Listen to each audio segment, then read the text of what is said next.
What if you delivered a successful project and then nobody uses it? Let's change that.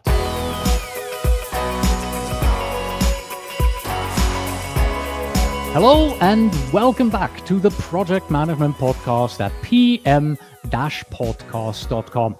I am Cornelius Fichtner. This is episode 531. Thank you so much for joining us today. If you are listening to this audio only, and if you would like to watch the video of this episode, you could do so at pm-podcast.com/531 or pm-podcast.com/YouTube. And if you are on YouTube, a quick like, a quick subscribe, it really helps. Thank you so much. So as project managers, we know that even the best solution can fail if nobody uses it. Successful delivery isn't just about hitting deadlines and budgets. Instead, it's about getting real adoption from real people. And that's where change management comes in. In the coming minutes, we will explore how to manage resistance, engage skeptical stakeholders, and build momentum through early wins. You'll hear practical strategies to help you guide your team and users through change with clarity and confidence. Joining us from Madrid in Spain is Mario Gonzalez. He currently manages public sector projects at T-Systems and brings over 15 years of experience leading agile transformations and digital initiatives with a hands-on, people-centered approach. Mario offers practical insights into the human side of project success, especially when it comes to managing change-resistant and stakeholder engagement. Let's bring him in accordingly. Hello, Mario. Hola, Mario. Es un placer tenerte con nosotros. You can tell that Spanish is not my number one language. I have rudimentary knowledge of it. Hola, Mario. Hello, everybody, Cornelius and the rest of the people in the audience, and nice to meet you. I'm here to answer your questions. Cornelius. Wonderful. We already have our first comment here from Ryan. Thank you for covering this topic. Very timely for me, which is perfect that you did this, Ryan, because, of course, we are live. We are live on YouTube, X, Facebook, LinkedIn. So if you have a question or a comment, like Ryan just did, please do go ahead, type it into the chat, and we will answer your question here live on the program. Right. We are starting with the adoption gap reality. We're trying to look into why projects may succeed technically, but they fail because users never adopt them. So, Mario, in your work, how do you define the adoption gap in simple terms? Well, Cornelius, as you have mentioned, this is one of the key things because, for example, if you develop and implement some kind of system or tool for whatever client you may think of, and they don't use it, it doesn't make any kind of sense. So the earliest you detect this situation, this gap adoption, the better. And that's for me the main thing, how to detect and spot this gap and how to solve it, or what kind of measures we might have in order to avoid that. Mm-hmm. What is an immediate step that listeners can take in order to identify such an adoption gap? How do I notice that the users aren't using it? Is it just looking at it, or what's your approach here? How do you identify this? I can identify different ideas. For example, one of them to monitor KPIs. For example, how many people access the system, how many logs-ins, how many, or the general duration of connections, etc. That's one of the main topics. You might conduct a survey, a user readiness survey, in order to know how they feel, what they feel, how they are going to use the system, or maybe why they don't use the system.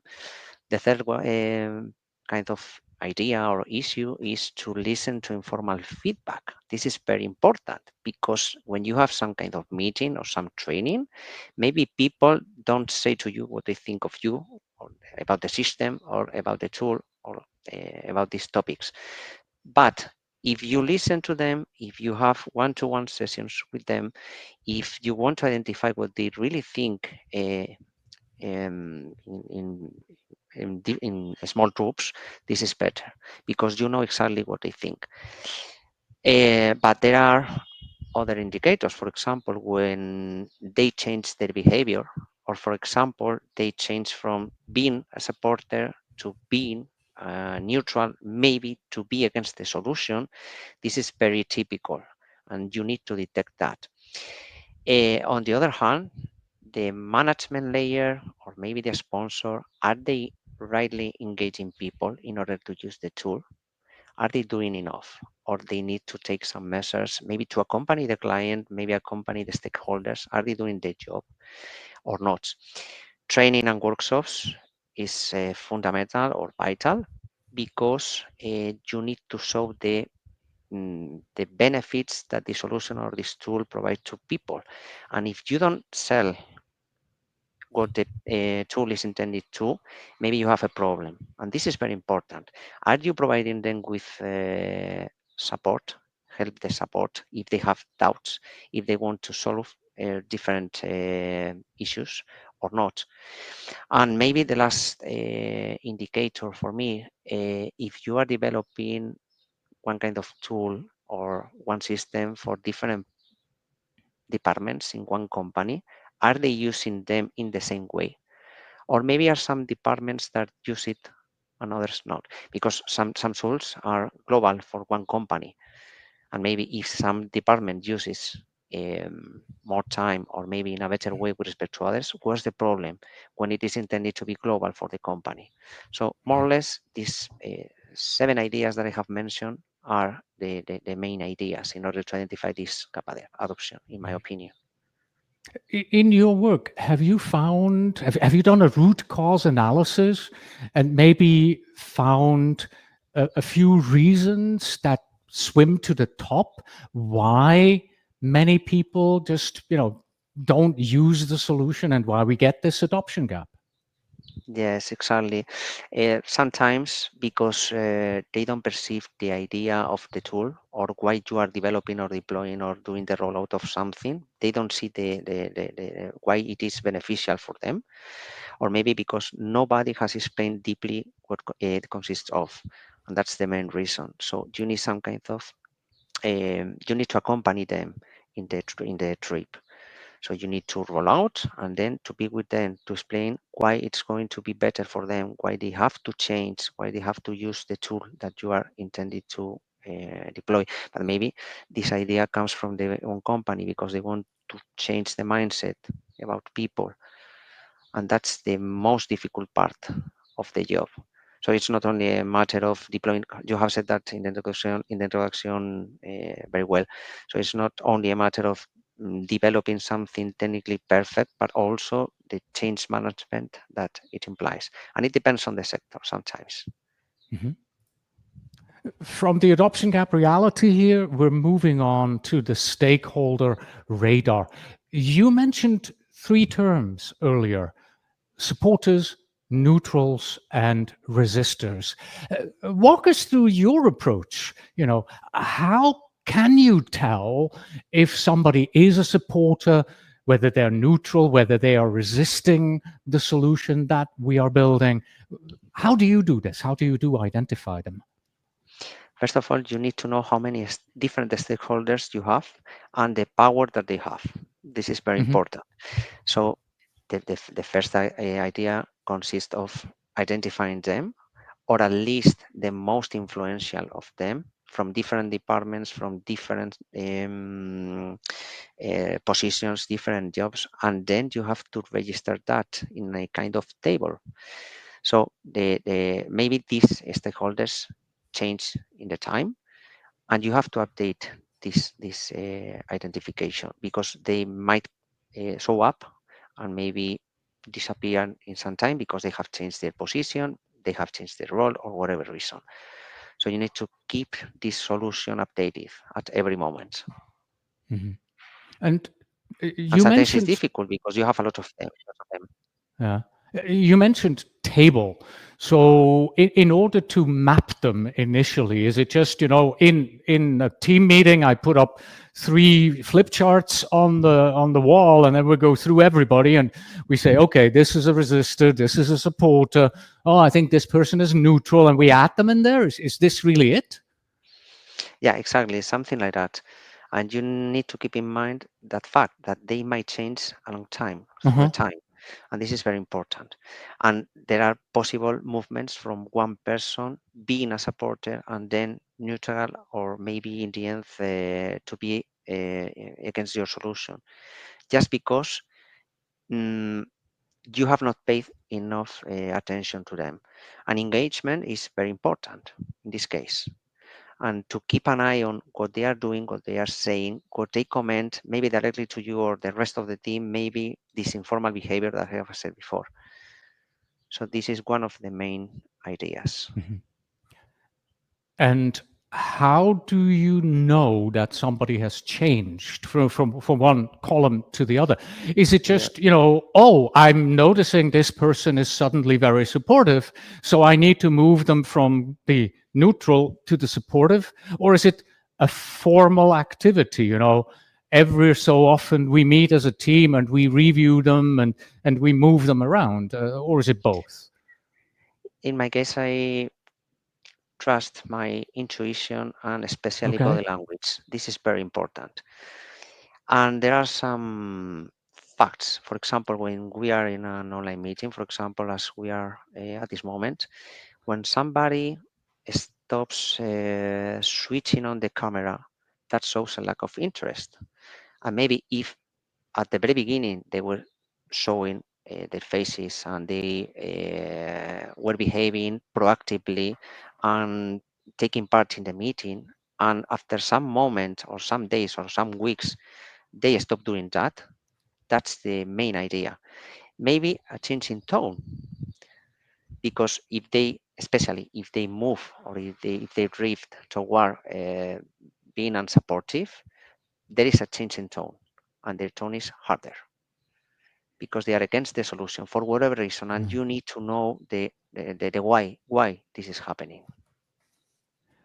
Would I be correct in assuming that this is not a public list that you share with people? This is something that is more, you keep Internal, this yes. close to yourself because you probably don't want this to be on, I don't know, your intranet, right? Where everybody can see where you put them, right? So this This is is internal this is for the team, delicate. for the team. Exactly, exactly. Yeah. This is something internal or confidential for us. Okay, got it.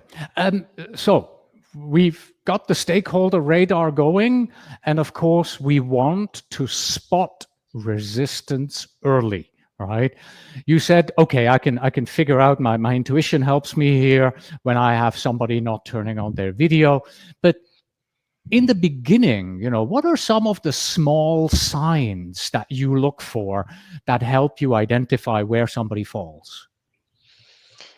For example, their attitude, how you are trying at the very beginning to say what this tool or this system is intended to, and the tone how they address to you is very important, because in that precise moment you know their attitude, or if they are supporters or they are not supporters, and if they show some kind of resistance from the very beginning. So you see it from minutes one, what they are going to do, how they are going to behave, if they are going to comply to their bosses because they are against the solution or the tool or something like that. And I insist in this idea. Body language is very important. If you do it in person, that's better. But if you need to use some kind of video conference tool, that's another option. But in person, it's better because people mm, take part in these conversations, or maybe they come close to you at the end of the meeting and tell you, okay, I haven't said anything in the meeting formally speaking, but you have to know that blah blah blah blah. Mhm. Okay. Now, here's the thing. You talked about body language.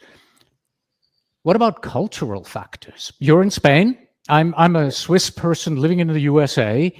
Mhm, Here in the US, generally speaking, the mhm. Americans are thought to be more open and more vocal and more immediate with their feedback.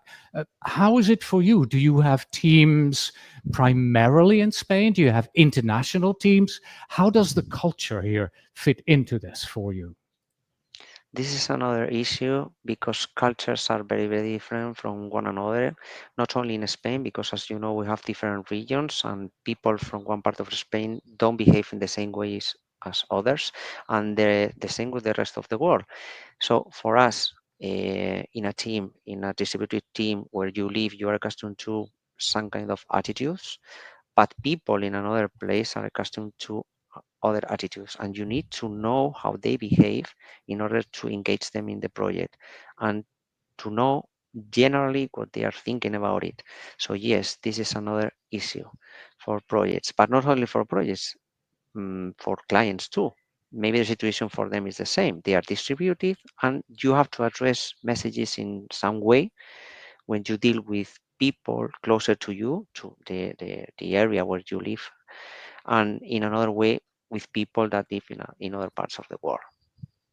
Mhm. But this is part of us, all of us, and this is very important. Yeah. And what about artifacts and events that happen and are developed during a project? Risk logs, retrospectives, dashboards. Are there any hard tools that you look at in order to determine whether or not somebody is a resistor? Or is it really it comes from experience from within you? Your intuition is really the number one tool that you personally use. Yes, in this case, retrospectives, you have mentioned that they are very, very important, as well as um, creating or setting up some workshops based on design thinking or something like that. So you can identify exactly which pain points everybody have, and why they want to adopt the solution, why not, what problems or potential problems they see, and things of the sort. So yes, in these retrospectives, for me, or even one-to-one sessions, team sessions, or something like that is where you detect that, and you have to do it on a daily basis. Mhm. I would expect that also during solution demos, when you show them, you can easily spot if somebody likes what they see or what This is they very don't, typical. right? So that's the moment when body language really becomes important, right? Exactly. And sometimes there is a lack of communication in that sense, because if that happens, you have a big problem because you are developing or implementing something, you have some demos or something like that, and the client is not satisfied because you have developed a completely different thing. And why this thing or this event happens? Because you have not engaged in the right way to the client or different stakeholders, or maybe internally in your own company, you need to show some kind of report or whatever, and you present something that doesn't have any kind of value. So why have you done that? You have not asked. You have not got the right requirements. Somebody has not explained to you what you had to do. That's typical too. Yes. Yeah. And I'm already thinking towards the end of our conversation because you've seen my slide deck, right? So you know what's coming at the Mhm. end. I have a meme at the end, and what you have just said is exactly what that meme is pointing towards. But we'll get there. We'll get there. Right now, we talked about spotting resistance early, and we're moving on to engage early opposers. And this is a completely rhetorical question, or maybe somewhat rhetorical question, but why should we target the toughest critics first instead of last? So why should we go to those people who are really vocal and loud first and not wait until later? To be honest, um, this is the first thing that you have to do, because otherwise your project might fall apart or be derailed. So it's more or less the same. So there are people who try to apply this technique the other way around. So as I know that this stakeholder is an opposer, maybe I don't want to talk to him. I don't want to engage him. But in the end, you will find him or her for sure. So the later you do that, the worse. And the problem is that in the meantime, this um, this person, you don't know, or maybe you know the kind of power that he has or she has, your project might fall apart, and that's the problem. So the earlier you engage them, they need to feel part of the project, the better. That's the idea. Mm. You mentioned design thinking workshop there. Um, do you have any other hands-on tactics and approaches that you personally use in order to engage with your loudest critics? How do you get them to really, voice their concerns and help them see, no, we are going in the right direction, and this is how all of this will help you? I have mentioned this idea before too. These one-to-one sessions, or maybe this informal feedback that you Hmm. might ask them. This is very important because you need to get close to them in order to know what they think about the project, the system, or whatever idea that you have and you have to implement, and to align expectations from both sides. So if somebody shows resistance, you need to know, or to ask him or her, why do you show this resistance? What can I do for you? How can I engage you? Uh, what should we change in order to that you feel better with this project? Or what's the lack in the project, if you know what I mean? So you need to Hmm. engage them. They need to Yeah. feel part of the project, and they need to support you in the end with the rest of the And stakeholders. what do you do if you seem to have exhausted everything that you normally do? You engaged with them, one-on-one conversations, you listen to their feedback, but they just don't seem to become supportive. How do you escalate it? Where do you escalate this to? What is your approach here? How do you approach these situations? Well, for example, if you are a provider, for example, like in my case, the first thing that you have to do is to escalate it internally, because maybe your boss or the boss of your boss, or maybe the person in charge of the contract, or the person in charge of the client, needs to talk to the sponsors from the other side, and approach, or settle the approaches that they want to have. For example, if this order comes from the government or comes from the different regulations, they need to implement that, and you have to do that. So there's no discussion. But in other situations, it is something that the company wants to implement among the different employees, and there is some possibility of discussing of changing the project, or if not everybody feels comfortable with the project or not. And this is the idea. You have to escalate internally, and after that, uh, one discussion comes, or some discussions come. Maybe you Mhm. have to change the requirements, but they have to do the same internally in their clients, because somebody or a group of people don't want the project for whatever reason. So they need to perform or to conduct this service in order to know or change requirements if needed. And after that, they should convey the results of the survey to you, because you are the provider, and maybe you have to change. Do you get the situation where you find these early opposers, you work with them, you discuss their concerns with them, and then they flip?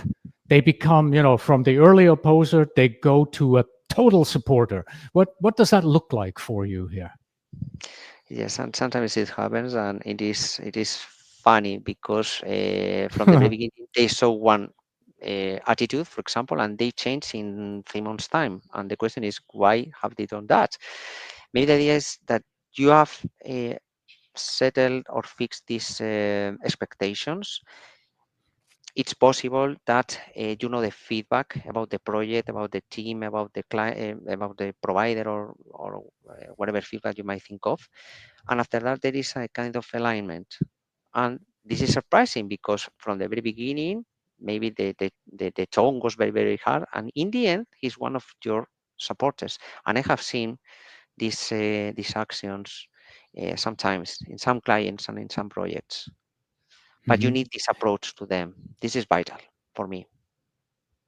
All right. And this is actually the moment, I think this is the perfect moment to talk about the project case study. When we originally discussed what are we going to do here, you said, oh, I have a case study that I want to share with the listeners, with the audience here. So let's do this. Mario, set the scene for us.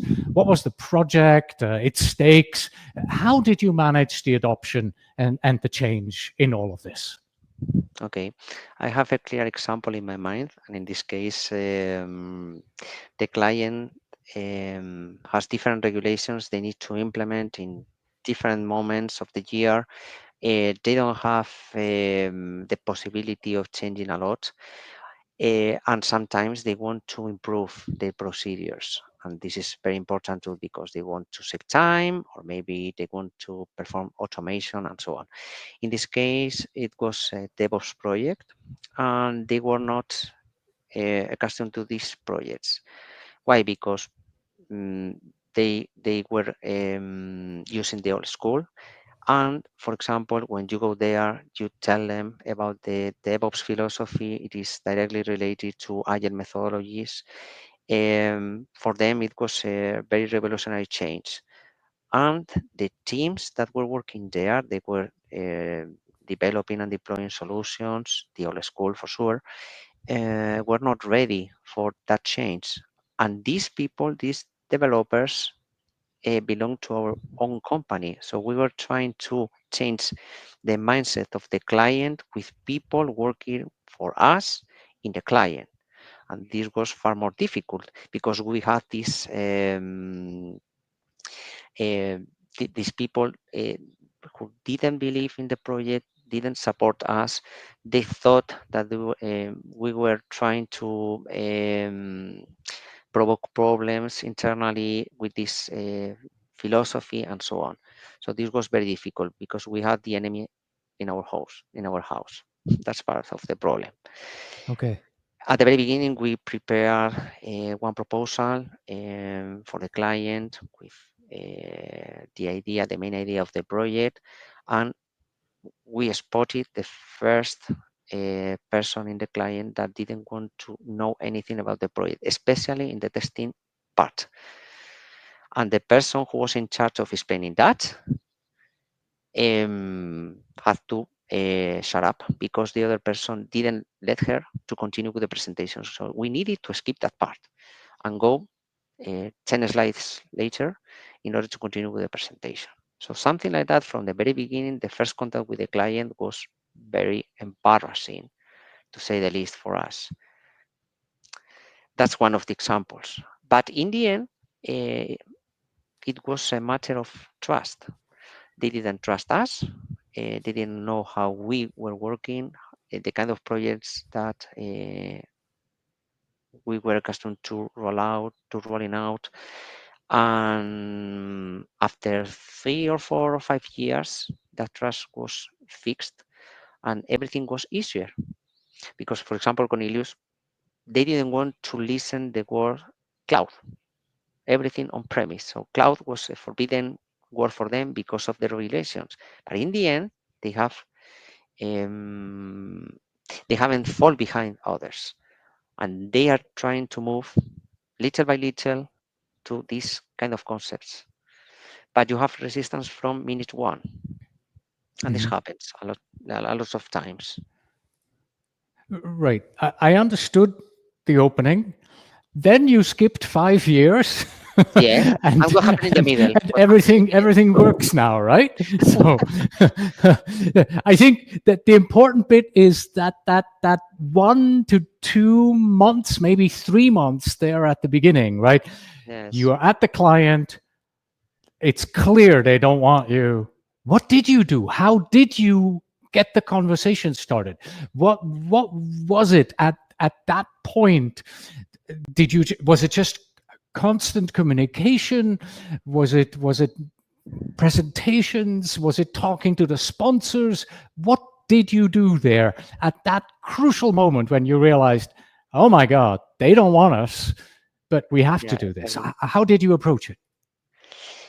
Well, this is very important. The task that, for example, the contract manager in this case, with the different sponsors in the other side, uh, have to expose what's currently happening, why this opening has been in that way or not. And after that, from our side, we need to approach to the direct stakeholders that we have at the moment. So they need to be our main supporters. They are supporters too, but they have resistance within the company. And the main idea is to go with them, with different stakeholders, try to sell the solution, why this is beneficial or not, the lack of advantages or features that they need in order to perform the the jobs, maybe the reasons why they have to change, or training is vital too in this case. So you need to explain 1 session, 2 sessions, even 3 sessions.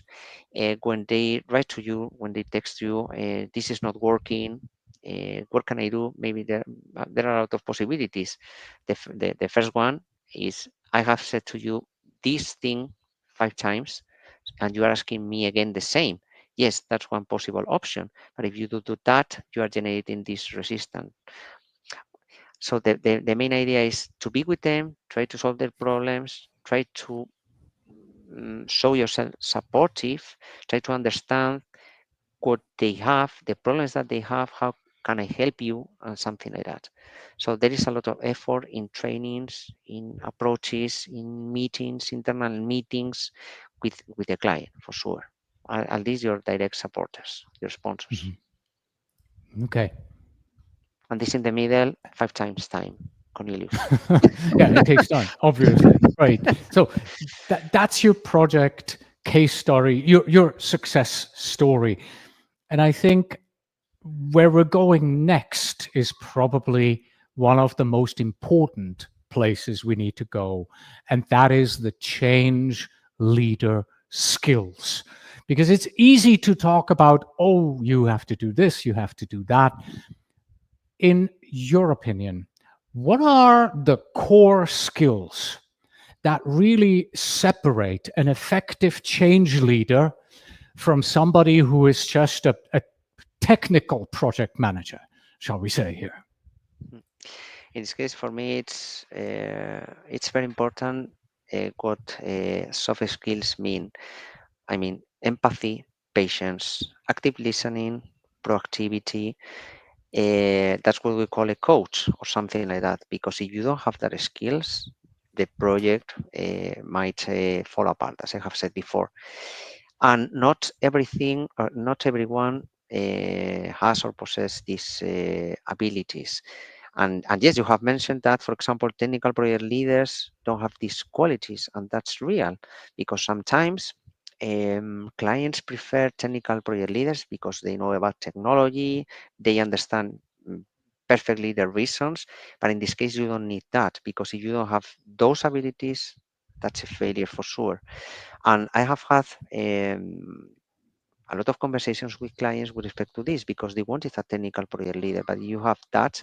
Maybe technically everything is perfect, but in the end, they don't have the ability to communicate or to convey to different audiences from the same company the same message.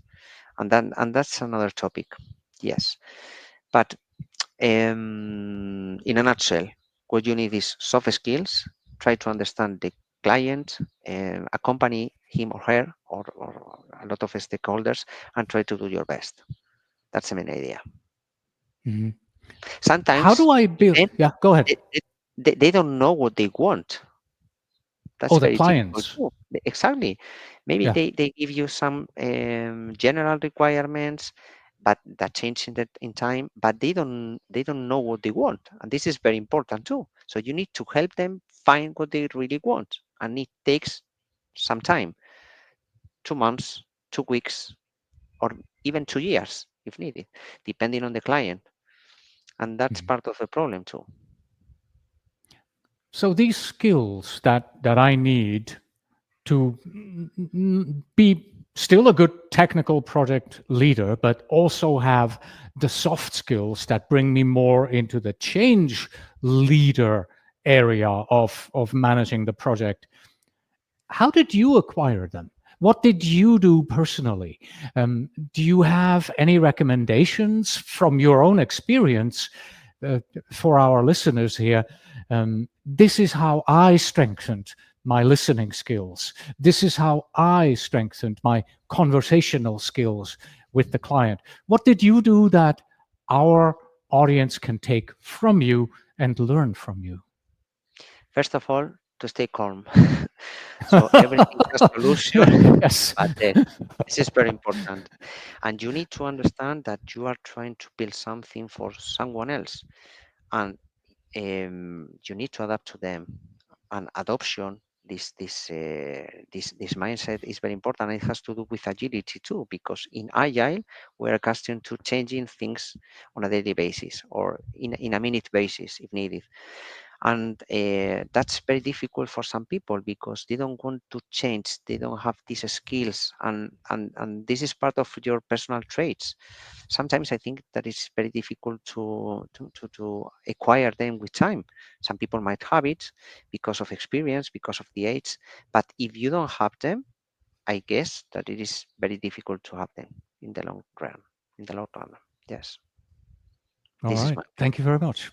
Thank you very much. We have come to the end. We are on my take action slide here with the arrow pointing us into the right direction. So the arrow, that's you, Mario.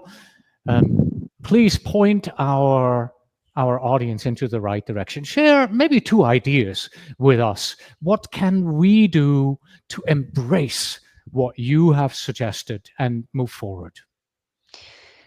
For me, we have discussed about this topic in these 37 minutes, and the most important thing is to engage everyone from minute one, because you don't know what you are going to face in the future. So the sooner the better.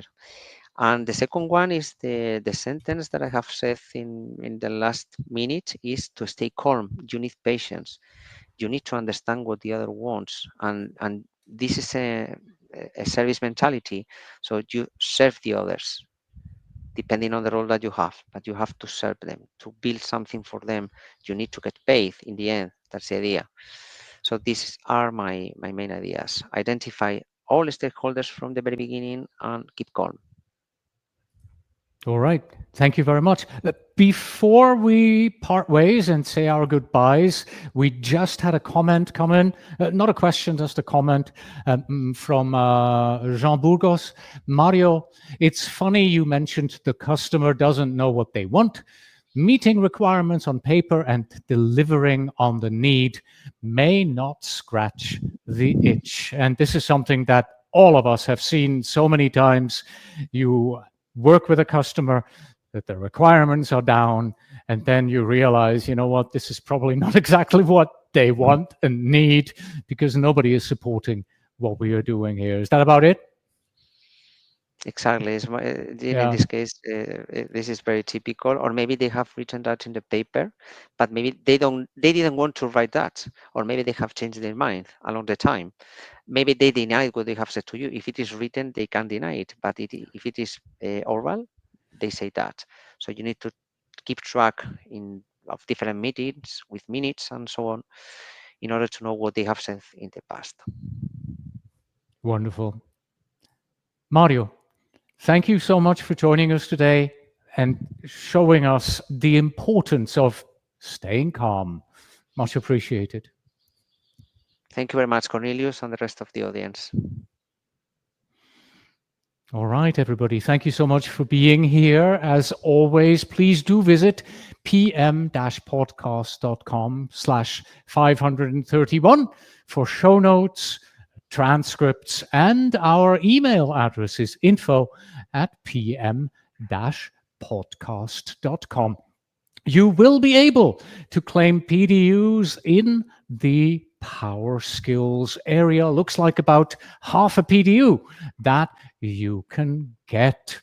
And without having read it before, got another comment that just arrived here. Let me bring this up and read it live on the air by Crystal Schaub. Great session. I've been in my fair share of implementations where support after a project's completion is not kept up as it should be. I love Mario's perspective on how to keep the feedback loop open in the event. Additional resources or amendments are necessary after project completion. So, Mario, we're going back. Welcome back to the program. So, even though we've already closed things off, thank you, Crystal, for the question. So, Mario, your perspective. How do you keep the feedback loop open in the event of additional resources amendments are necessary after the project is already completed? What is your take here? In my take or my stance in this case, we have to do what the client wants. That's my idea. So if they want to add additional resources or amendments in the end, that's good for us because that means new job, new works, and new money. That's the idea. So why not? Exactly. Yes. You need to adapt. It's an additional project, right? So Exactly. in my perspective as well, you've closed off your project, they come back and you're like, well, yes, this is a new project. Let's develop the new project plan together and have a contract and sign it and move forward from here. That's kind of how I see it. But I have to raise one issue, for Yeah. example, Cornelius, because technical people don't understand this change in a very good way because they are accustomed to developing something. And when the client comes and says to them, you have to change it. Yes, but I don't want to change it because it has taken me a lot of time. Yes, for sure. But the client is the person who is paying for you. So if you have to change it, you need to change it. Right. And depending on the I layer, you agree. understand this message better or worse, in my opinion. I agree. Yes. All right. Once again, thank you, Mario. And we are moving on with closing our episode here. And we have reached the, and finally, we have this. This time it's a meme. If you're listening to this in audio, again, you may want to watch this as a video. It's a 2-button meme that every project manager faces when resistance knocks. Button 1 is labeled Engage Stakeholders Early. Button 2 is labeled Avoid Awkward Conversation Until the Go Live. Which one would you press? Until next time.